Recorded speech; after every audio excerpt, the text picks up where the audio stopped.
Thank you very much. I'd like to get Chairman Furman's take on the current state of our economy. As you mentioned, we've had 60 straight months of private sector job growth. And look at this wonderful slide. It shows the long, red, deep valley losing 800,000 jobs a month. And then you start crawling up in the blue, creating jobs. GDP has grown in 20 of the last 22 quarters, and the unemployment rate is at the lowest level in almost 7 years. So when we look at our peers around the world, the U.S. economy is growing at a faster pace than most advanced economies, if you look at this slide that compares us to our competitors. And Dr. Furman, as we sit here this afternoon, how would you characterize the state of the economy? I would characterize it as accelerating and increasingly strong. Over the last 2 years, it's grown at 2.7%. That compares to 2.1% for the first 3.5 years of the recovery. I also think it's important, we've heard a number of comparisons to historical growth patterns. Our demography is vastly different than it was in the past. If you look at prime age workers between 25 and 54, age 25 and 54, that population is falling at 0.2% a year. It used to historically be rising at 1.4% a year. So in the 1980s, when you have an influx of baby boomers into the workforce, that's going to increase your growth rate. In this decade, as those baby boomers are retiring, we always knew that that would mean the population component of the growth rate would be lower, and that has nothing to do with policy. That was baked in the cake decades ago.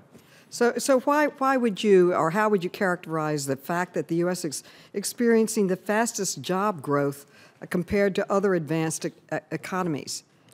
Right. Why are we recovering so much and growing? Right. In total, fast? more than half of the jobs people put back to work in the advanced economies are here in the United States, even though we're about a third of the population. I think that's the vigor of our response. Everything from the Recovery Act, the auto rescue, the way the Federal Reserve has conducted its policy, and the rescue of the financial system all have been considerably more vigorous and sustained and consistent than you've seen in many of our other countries.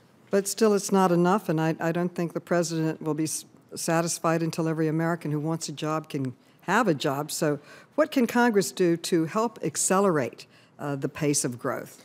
There's a lot of answers to that, but one is infrastructure, investment. It expires at the end of May. Extending it, increasing our investment, and having more certainty, knowing the amount of funding you have over a 6-year period would be one good way to increase growth and put more people back to work. And how would you describe our recovery? Are we recovering from a cold or a heart attack? Although the economic indicators are very strong, some claim, as we've already heard, that this recovery isn't as strong as the average post-war recoveries. But it seems to me that in order to have a reasonable debate about the recovery, that we also need to answer an important question: recovery from what? And when President Obama took office, we were shedding 800,000 jobs per month. Home prices were collapsing, and the U.S. banking system was in peril. What else can you tell us about the scope of this economic catastrophe? How bad was it? Yeah, the loss in wealth as a share of the economy that precipitated this recession was about 5 times as large as what precipitated the Great Depression. Wow.